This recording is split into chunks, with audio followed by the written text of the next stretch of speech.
folks, I'm Tina Hui with Follow the Coin. Welcome to this snippet of Bit News.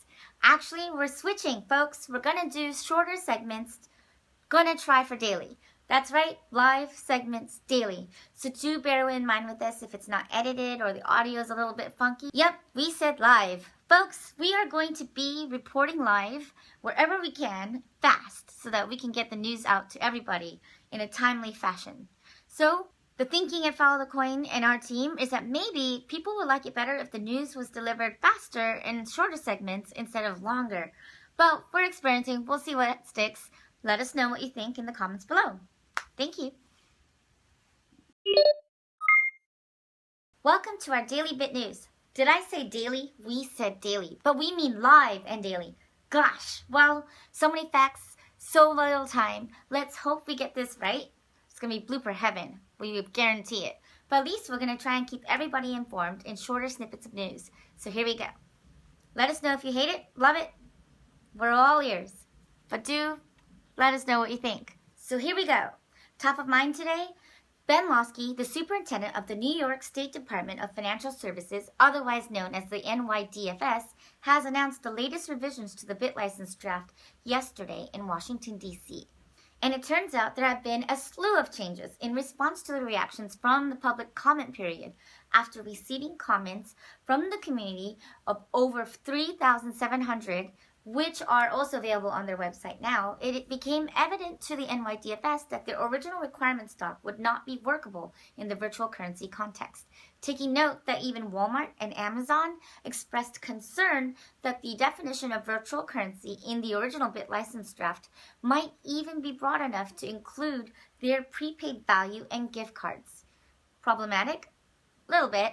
The new revision was outlined during his keynote speech hosted by think tank Bipartisan Policy Center, and the full revision will be available to the public soon, followed by another 30-day comment period, with a final version of the BitLicense expected out in January of 2015. Yet, that's a full year after the initial hearings from the NYDFS in New York a year ago. The BitLicense's key points touch on the regulatory landscape surrounding digital currencies and other payment technologies. First was clarity on which players in the digital currency community and industry would need to obtain the BitLicense. That means financial intermediaries will be regulated by the NYDFS. The BitLicense will be mandatory for these folks. Folks exempt from needing to obtain a BitLicense, software developers, miners, and those who issue loyalty and reward schemes and gift cards denominated in fiat currency. The exemptions also apply to individuals who buy and hold virtual currency for personal investment, as well as virtual currency accepting merchants and their customers. So, overall, there can be a sigh of relief. Phew. Other notable amendments to the original BitLicense, the NYDFS has reduced the proposed record-keeping requirement for licensees from 10 to 7 years, and eliminated a stipulation that licensees must obtain addresses and transaction data for all the parties in a transaction. Little bit of wiggle room.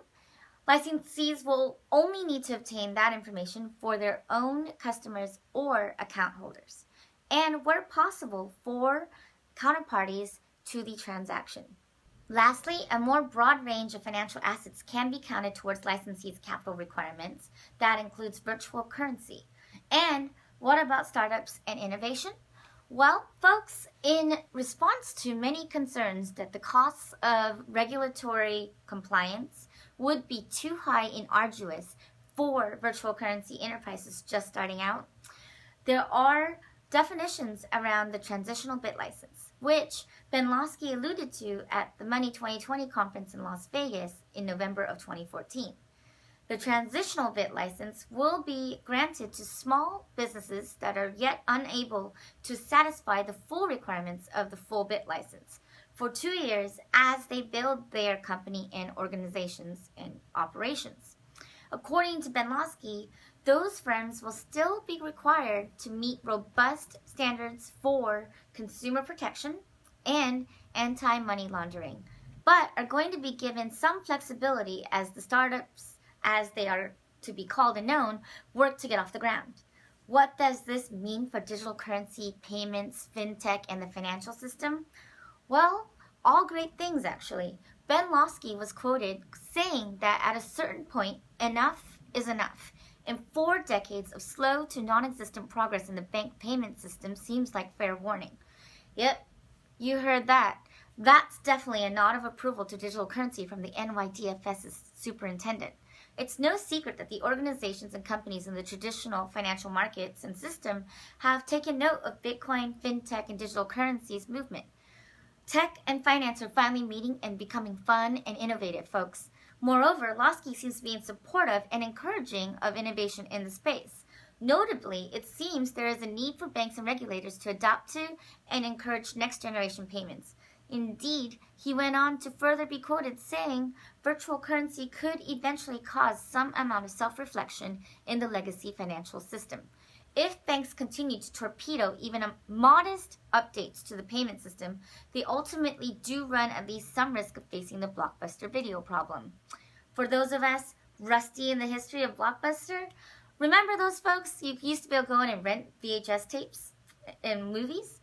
Well, it was literally almost obliterated, if not completely, by the digital revolution and the internet. And let's face it, even Netflix is constantly reminded that innovation is happening and the market is shifting daily in their segment. Who watches DVDs anymore? No one. I mean, maybe a select few still have some, but VHS, DVDs, they've gone obsolete. Now you can order movies online. Why wouldn't you? It's convenient and cheaper. So the thing is, it seems that even the NYDFS is saying that banks and financial markets do need to kind of pay attention and start to compete and become more friendly, agile, adapt, and maybe internet savvy, or else they're going to go away. Whoa. Well, that's the update for now. We're going to have to pay attention real close to see what happens in January and what's going to continue happening. This is an exciting time, folks. Financial markets, fintech, Bitcoin, digital currencies, everything is disrupting in the financial services space for the first time in decades. Decades. I think what's going to happen next is that 2015 is going to be a blockbuster year, pun intended, for payments, e-commerce, financial systems, virtual currency becoming actual currency possibly. Who knows? It's going to be awesome. Anyways, stay tuned here. We're going to definitely keep you informed, and we hope you have a good day. Well, thanks for tuning into this Bit News, and if you like this video, please do hit the subscribe button. Better yet, like it.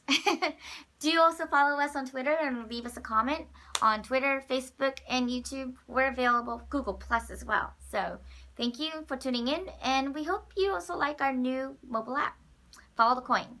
Go download it, and you can stay up to date and keep in touch with us. And do chat with us. We love chatting with you. Who's going to CES? Miami, TNA. Let us know. See you soon. Thank you. Bye.